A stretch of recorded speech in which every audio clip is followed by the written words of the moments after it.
Andrew Gilmore says, if Coach Marcus Freeman wins out, do you think he gets an Oh, extension? His contract affects roster decisions in 2024. No extension, no portal quarterback in 2024, right? Now, do we even know how long Freeman's contract is? I mean, that's not something that gets put out at a Notre Dame, right? Or Tim, am I crazy? traditionally, it's 5 years. So I'm going. Hey, I said. I mean, someone asked this like 9 months ago after the bowl game. I think about an extension, and I get scared because Charlie Weiss is famous for getting his after the USC loss when they extended his out like another 5 years. So let's just finish this season and not even talk about extensions. But exactly, extensions are big. If Freeman could win out these 4 games, which are not going to be as easy as people think, and get the 10-2, sure, they could talk because you're going to need that type of leverage with recruiting, right? All of a sudden, he has 2 years done. Does that talk start to happen with him? No extension portal. Hey, I've been on record for months. They're going to have a portal quarterback, so that's just my opinion. You have been longer than me, and you know that I'm kind of on that train. Yeah. The leader of the Steve Angeli fan club, by the way. But I also, I don't know. I kind of think that's where they're going to go, but still plenty of variables Yeah. until then. So yeah, people are saying Freeman's under contract through 2026. So it is 5 years. That's That's standard in Notre Dame is 5 years. yeah. The one thing I would kind of add on this, Tim, you do have a new AD and a new president. Ooh, and a Um, new board of trustees. So so you got the big three coming there at Notre Dame. so at a lot of schools, it's like I didn't hire this coach. I think at Notre Dame it might be a little bit different, right? I But I would say, I would say it's different because of Marcus Freeman. I think his personality, I think his, what he's trying to do and things of that how he nature. represents the program. Yeah, He runs a that's why clean, the SC good game was huge. program. That just goes back to why the SC game was beyond big.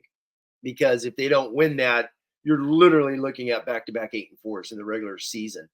And what does year 3 start to look at and all those things? So the SC game, some people didn't want, oh, it's not that big. Yeah, it is. It's huge because it legitimately gives him a shot to finish his season better than last year. Year 3 better than year 2. You know what I mean? Now you got the process rolling. But yeah, when you get the big three, president, the AD, the board of trustees all coming in together, yeah. I mean, if Freeman goes 8-4 next year, 7-5, yeah, you start to ask some questions, Yeah. no doubt about it. But But if I'm Marcus Freeman, I would love to sign that thing right now. Like, hey, oh, so sure. if it's available to him, go ahead and do that. Get Well, your security before year 3 or yeah, for but I like that. don't think any of that. That's another great quick. I don't think any of that's going to happen with the new leadership coming in. I don't see Swarbrick and Father Jenkins throwing that out there to you know put that on the next person's already table where they got no leverage whatsoever. If something goes bad the next year or two under Freeman. Yeah. And then as far as the quarterback goes, um, I think you're going to have your starter, who could be a young guy, right? But it's usually going to be, junior, senior, whatever. And then you have a sophomore and a freshman, and that's it. Like that's just kind of what it is now in college football and what we've seen at Notre Dame in recent years. You have your true freshman just brought on, the true freshman from the year before, and then your starter.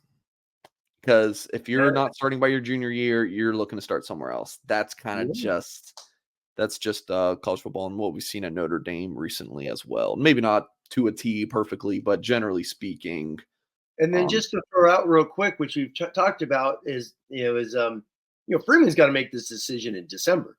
So this talk of CJ Carr, to me, he can't wait. It's non-existent with CJ Carr because he's got to make a decision before spring. He can't go through spring football when all the quarterbacks have kind of been gobbled up. So he needs to have a gut feeling after Stanford is Angeli, is Minchie my guy in 2024? And if they're not, I'm telling you, man, we all know there's going to be 25 quarterbacks hitting this portal. yeah. And what Hartman's done with the NIL, quarterback in, all that type of stuff this year. Jack Cohen in 2021 was successful as well. It makes Notre Dame a spot to be for transfers. I will add that like Carr Yeah, you can't like count on him as a true that'd be great. Yeah, but like you said, you got to see what he's like in the spring. You bring in, I think for this year, you bring in if there is a Sam Hartman level quarterback that you can get, that's great to kind of give him a wink, wink, you're our guy. But otherwise, I'm fine with just bringing in someone and let the floor duke it out between Minchie, Angeli, Carr, and the transfer. Tim.